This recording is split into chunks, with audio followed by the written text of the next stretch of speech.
Chapter 11, in which property gets into an improper state of mind.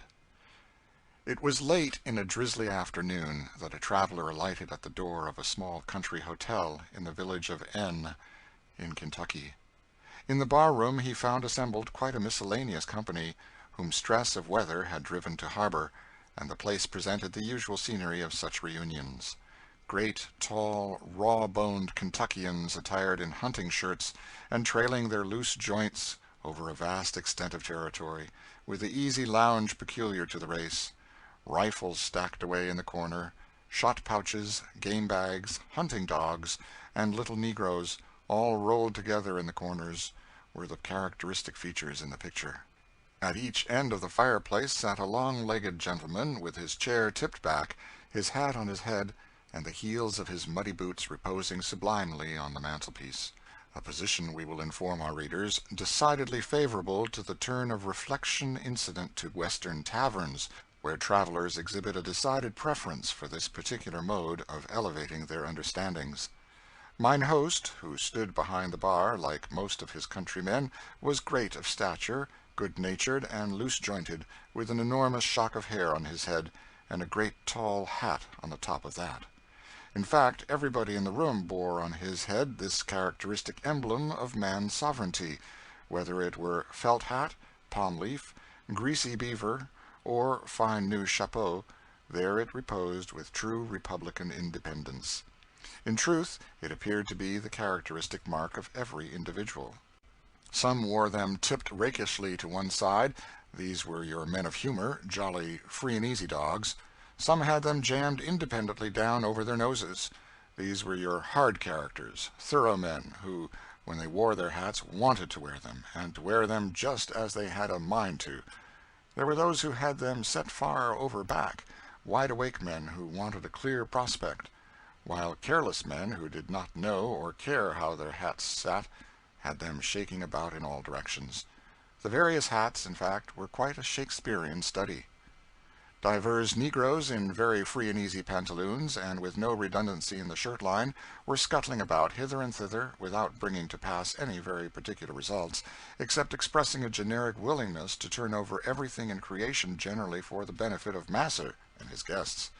Add to this picture a jolly, crackling, rollicking fire, going rejoicingly up a great wide chimney, the outer door and every window being set wide open, and the calico window curtain flopping and snapping in a good stiff breeze of damp raw air, and you have an idea of the jollities of a Kentucky tavern. Your Kentuckian of the present day is a good illustration of the doctrine of transmitted instincts and peculiarities. His fathers were mighty hunters, men who lived in the woods and slept under the free, open heavens, with the stars to hold their candles.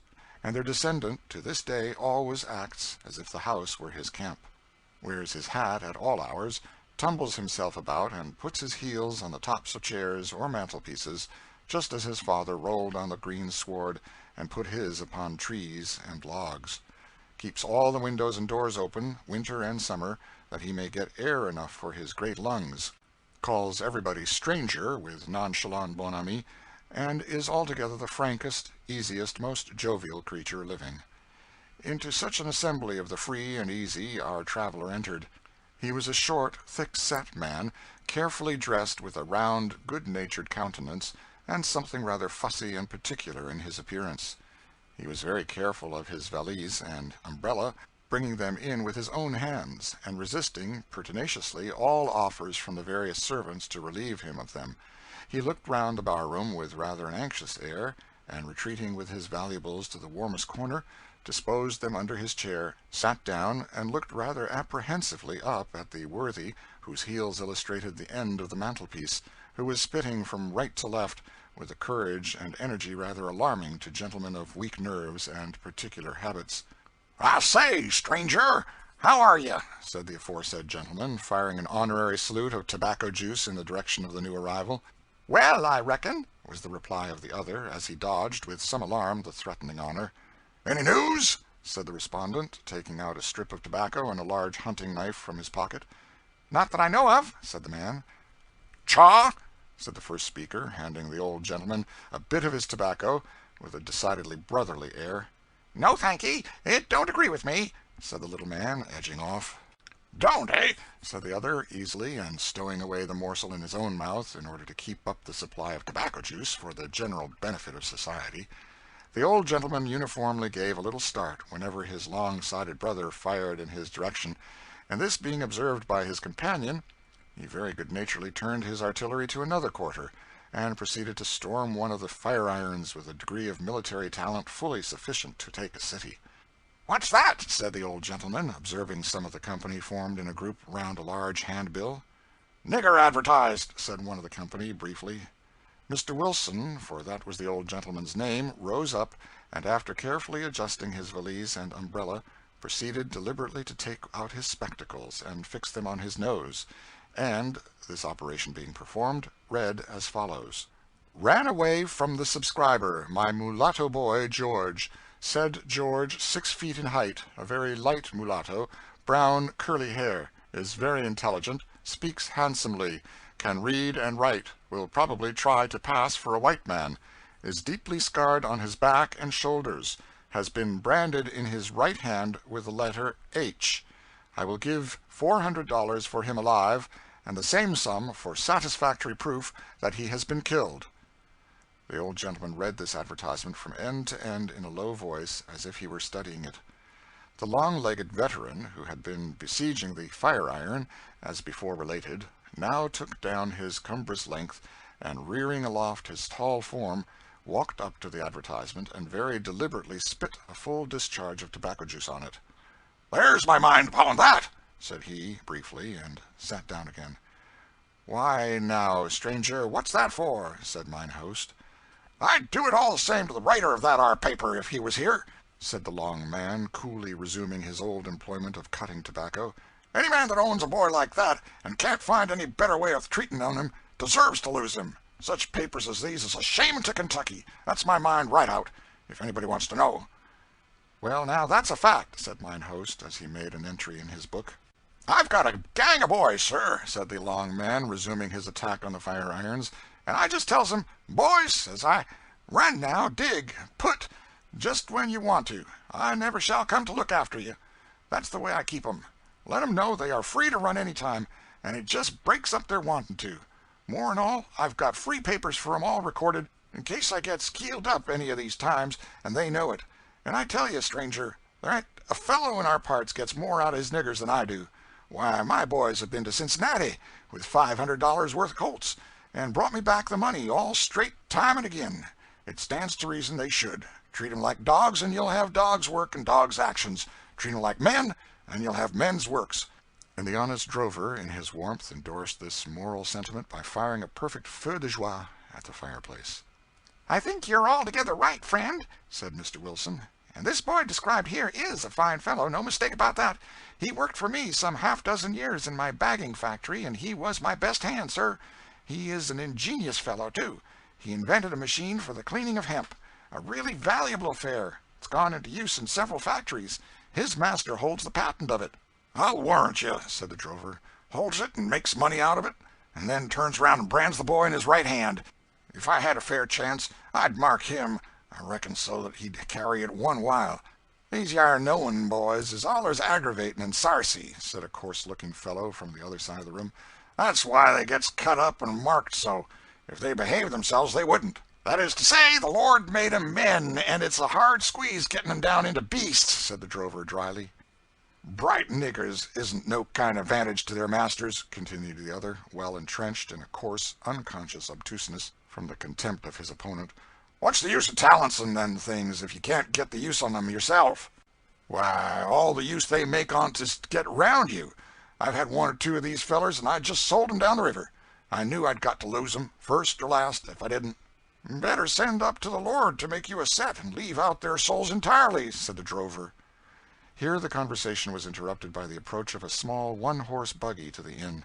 It had a genteel appearance, and a well-dressed, gentlemanly man sat on the seat, with a colored servant driving. The whole party examined the newcomer with the interest with which a set of loafers in a rainy day usually examine every newcomer. He was very tall, with a dark Spanish complexion, fine, expressive black eyes, and close curling hair, also of a glossy blackness. His well-formed aquiline nose, straight thin lips, and the admirable contour of his finely formed limbs impressed the whole company instantly with the idea of something uncommon. He walked easily in among the company, and with a nod indicated to his waiter where to place his trunk, bowed to the company, and with his hat in his hand walked up leisurely to the bar, and gave in his name as Henry Butter, Oaklands, Shelby County. Turning with an indifferent air, he sauntered up to the advertisement and read it over. "Jim," he said to his man, "seems to me we met a boy something like this up at Berman's, didn't we?" "Yes, massa," said Jim, "only I ain't sure about the hand."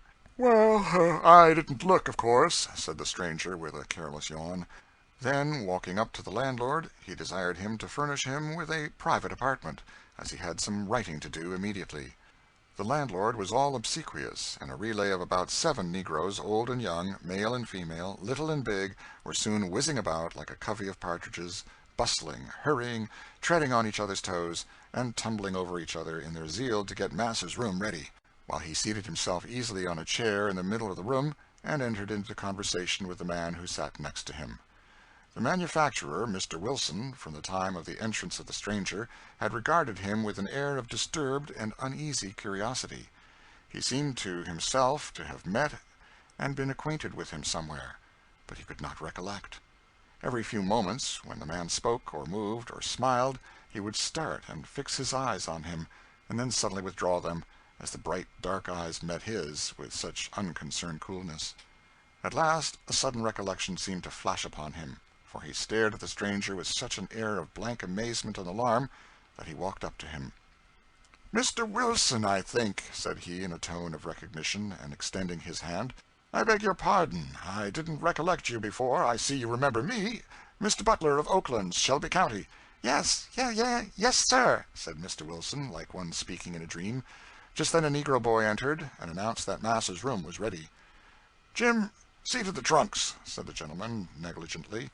Then addressing himself to Mr. Wilson, he added, "I should like to have a few moments' conversation with you on business, in my room, if you please." Mr. Wilson followed him, as one who walks in his sleep, and they proceeded to a large upper chamber, where a new-made fire was crackling, and various servants flying about, putting finishing touches to the arrangements. When all was done, and the servants departed, the young man deliberately locked the door, and, putting the key in his pocket, faced about, and folding his arms on his bosom, looked Mr. Wilson full in the face. "George," said Mr. Wilson. "Yes, George," said the young man. "I couldn't have thought it." "I am pretty well disguised, I fancy," said the young man, with a smile. "A little walnut bark has made my yellow skin a genteel brown, and I've dyed my hair black, so you see I don't answer to the advertisement at all."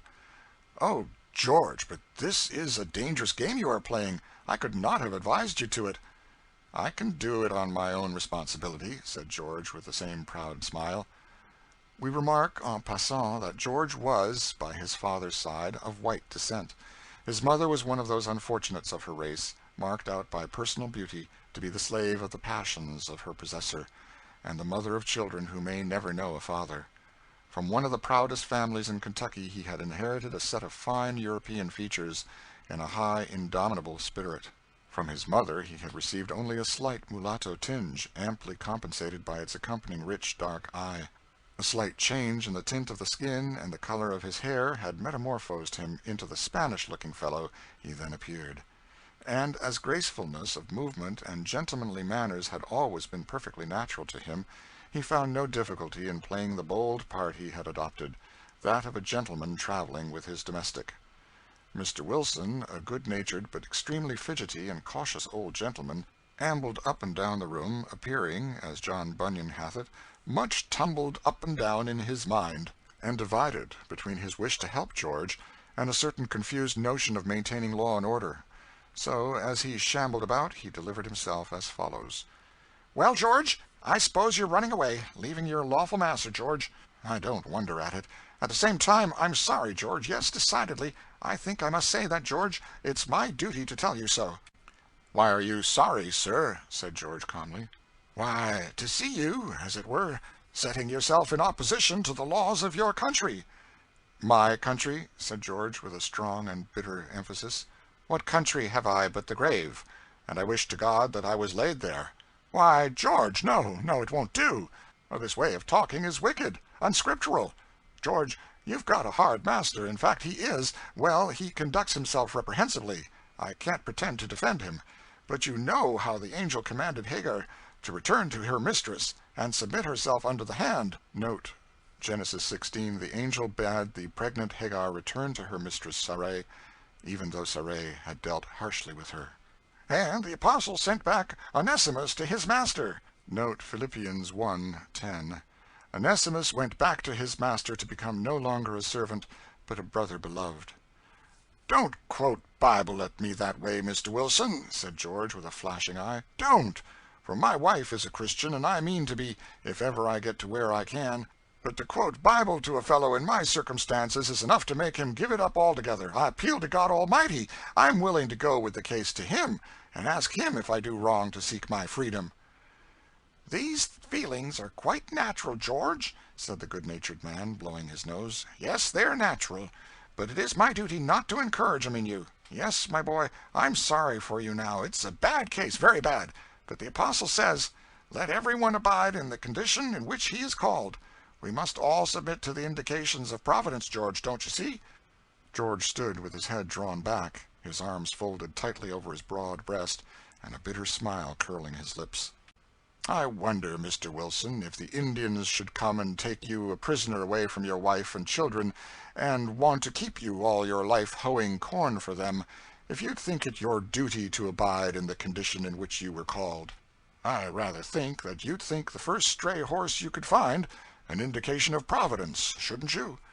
The little old gentleman stared with both eyes at this illustration of the case, but, though not much of a reasoner, he had the sense in which some logicians on this particular subject do not excel, that of saying nothing, where nothing could be said.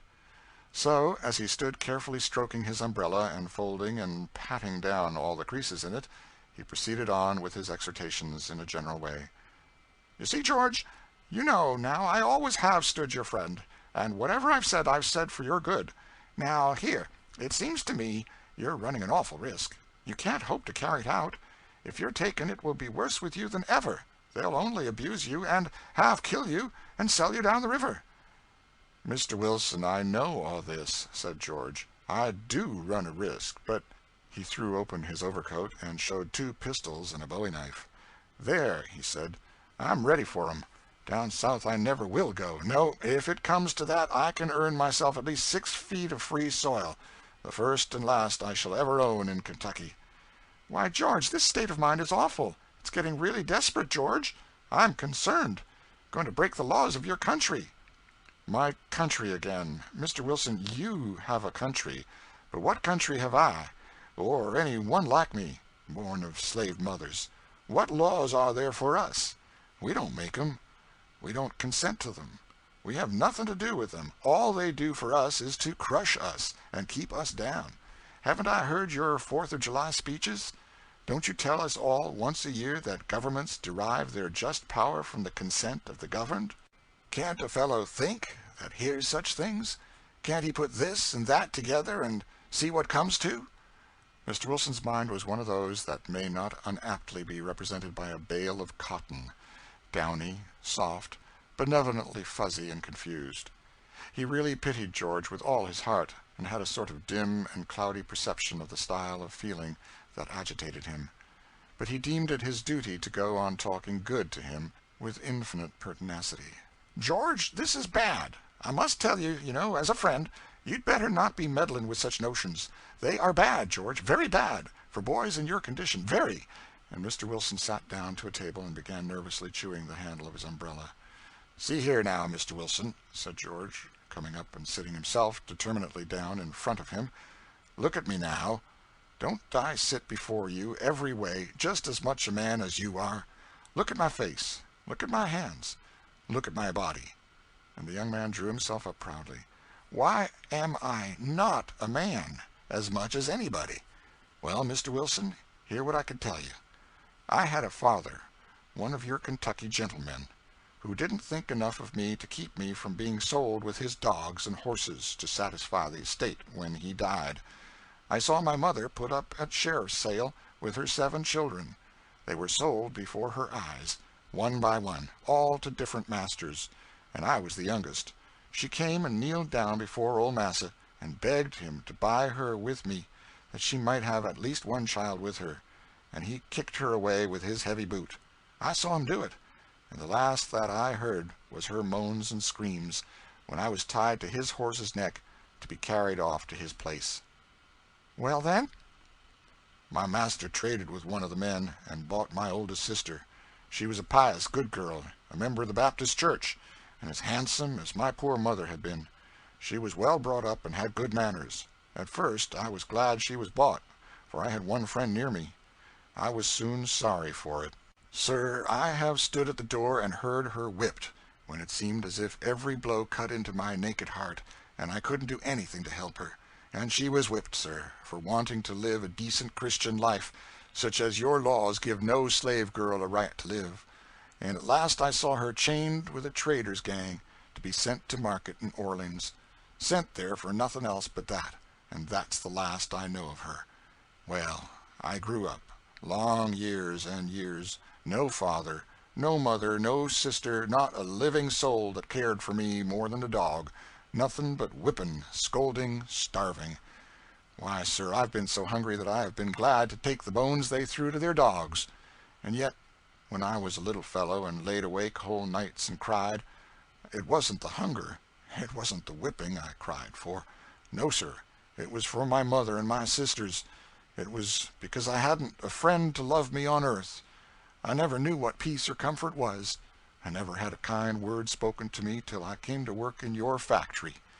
Mr. Wilson, you treated me well.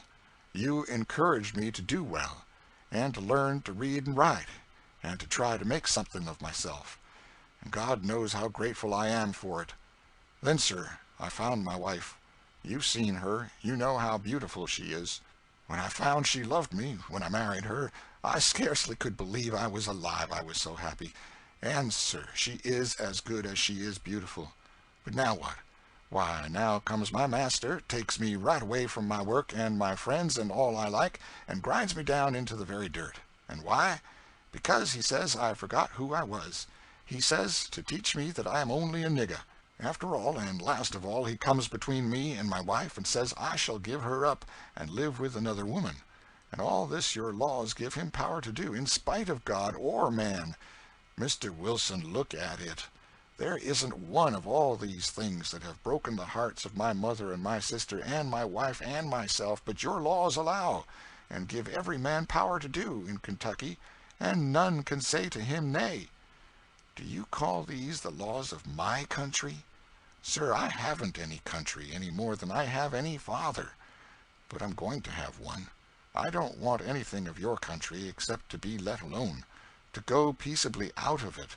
And when I get to Canada, where the laws will own me and protect me, that shall be my country, and its laws I will obey. But if any man tries to stop me, let him take care, for I am desperate. I'll fight for my liberty to the last breath I breathe. You say your fathers did it. If it was right for them, it is right for me. This speech, delivered partly while sitting at the table, and partly walking up and down the room, delivered with tears, and flashing eyes, and despairing gestures, was altogether too much for the good-natured old body to whom it was addressed, who had pulled out a great yellow silk pocket-handkerchief, and was mopping up his face with great energy. "Blast 'em all!" he suddenly broke out. "Haven't I always said so, the infernal old cusses? I hope I ain't swearing now. Well, go ahead, George, go ahead. But be careful, my boy. Don't shoot anybody, George, unless, well, you'd better not shoot, I reckon. At least I wouldn't hit anybody, you know. Where is your wife, George?" he added, as he nervously rose and began walking the room. "Gone, sir, gone, with her child in her arms, the Lord only knows where, gone after the North Star, and when we ever meet, or whether we meet at all in this world, no creature can tell." "Is it possible? Astonishing! From such a kind family." "Kind families get in debt, and the laws of our country allow them to sell the child out of its mother's bosom to pay its master's debts," said George bitterly. "Well, well," said the honest old man, fumbling in his pocket, "I suppose perhaps I ain't following my judgment. Hang it, I won't follow my judgment," he added suddenly. "So here, George, and taking out a roll of bills from his pocketbook, he offered them to George. "No, my kind good sir," said George. "You've done a great deal for me, and this might get you into trouble. I have money enough, I hope, to take me as far as I need it." "No, but you must, George. Money is a great help everywhere. Can't have too much, if you get it honestly. Take it. Do take it now. Do, my boy." "On condition, sir, that I may repay it at some future time, I will," said George, taking up the money. "And now, George, how long are you going to travel in this way? Not long or far, I hope. It's well carried on, but too bold. And this black fellow, who is he?" "A true fellow, who went to Canada more than a year ago. He heard, after he got there, that his master was so angry at him for going off that he had whipped his poor old mother, and he has come all the way back to comfort her, and get a chance to get her away." "Has he got her?" "Not yet. He has been hanging about the place, and found no chance yet. Meanwhile, he is going with me as far as Ohio, to put me among friends that helped him, and then he will come back after her." "Dangerous, very dangerous," said the old man. George drew himself up and smiled disdainfully. The old gentleman eyed him from head to foot with a sort of innocent wonder. "George, something has brought you out wonderfully. You hold up your head and speak and move like another man," said Mr. Wilson. "Because I'm a free man," said George proudly. "Yes, sir, I've said, massa, for the last time to any man, I'm free." "Take care. You are not sure. You may be taken." "All men are free and equal in the grave, if it comes to that, Mr. Wilson," said George. "I'm perfectly dumbfounded with your boldness," said Mr. Wilson. "To come right here to the nearest tavern." "Miss Wilson, it is so bold, and this tavern is so near, that they will never think of it. They will look for me on ahead, and you yourself wouldn't know me. Jim's master don't live in this county. He isn't known in these parts. Besides, he has given up, and nobody is looking after him, and nobody will take me up after the advertisement, I think." "But the mark in your hand."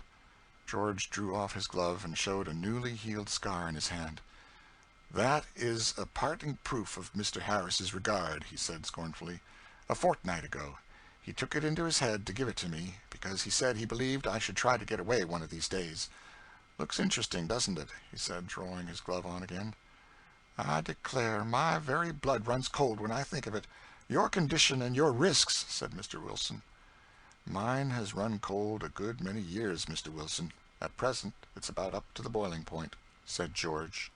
"Well, my good sir," continued George, after a few moments' silence, "I saw you knew me. I thought I'd just have this talk with you, lest your surprised look should bring me out. I leave early tomorrow morning before daylight. By tomorrow night I hope to sleep safe in Ohio. I shall travel by daylight, stop at the best hotels, go to the dinner tables with the lords of the land. So goodbye, sir. If you hear that I'm taken, you may know that I'm dead." George stood up like a rock, and put out his hand with the air of a prince. The friendly little old man shook it heartily, and after a little shower of caution, he took his umbrella and fumbled his way out of the room. George stood thoughtfully looking at the door as the old man closed it. A thought seemed to flash across his mind. He hastily stepped to it, and opening it, said, "Mr. Wilson, one more word." The old gentleman entered again, and George, as before, locked the door, and then stood for a few moments looking on the floor irresolutely. At last, raising his head with a sudden effort, "Mr. Wilson, you have shown yourself a Christian in your treatment of me. I want to ask one last deed of Christian kindness of you." "Well, George?" "Well, sir, what you said was true. I am running a dreadful risk. There isn't on earth a living soul to care if I die," he added, drawing his breath hard and speaking with a great effort. "I shall be kicked out and buried like a dog, and nobody'll think of it a day after. Only my poor wife. Poor soul, she'll mourn and grieve. And if you'd only contrive, Mr. Wilson, to send this little pin to her. She gave it to me for a Christmas present, poor child. Give it to her, and tell her I loved her to the last, will you? Will you?" he added earnestly. "Yes, certainly, poor fellow," said the old gentleman, taking the pin, with watery eyes and a melancholy quiver in his voice. "Tell her one thing," said George. "It's my last wish, if she can get to Canada, to go there. No matter how kind her mistress is, no matter how much she loves her home, beg her not to go back, for slavery always ends in misery. Tell her to bring up our boy a free man, and then he won't suffer as I have. Tell her this, Mr. Wilson, will you?" "Yes, George, I'll tell her, but I trust you won't die. Take heart. You're a brave fellow. Trust in the Lord, George. I wish in my heart you were safe through, though. That's what I do." "Is there a God to trust in?" said George, in such a tone of bitter despair as arrested the old gentleman's words. "Oh, I've seen things all my life that have made me feel that there can't be a God. You Christians don't know how these things look to us. There's a God for you, but is there any for us?" "Oh, now don't, my boy," said the old man, almost sobbing as he spoke. "Don't feel so. There is. Clouds and darkness are round about him, but righteousness and judgment are the habitation of his throne. There's a God, George, believe it, trust in him, and I'm sure he'll help you. Everything will be set right, if not in this life, in another." The real piety and benevolence of the simple old man invested him with a temporary dignity and authority as he spoke. George stopped his distracted walk up and down the room, stood thoughtfully a moment, and then said quietly, "Thank you for saying that, my good friend. I'll think of that."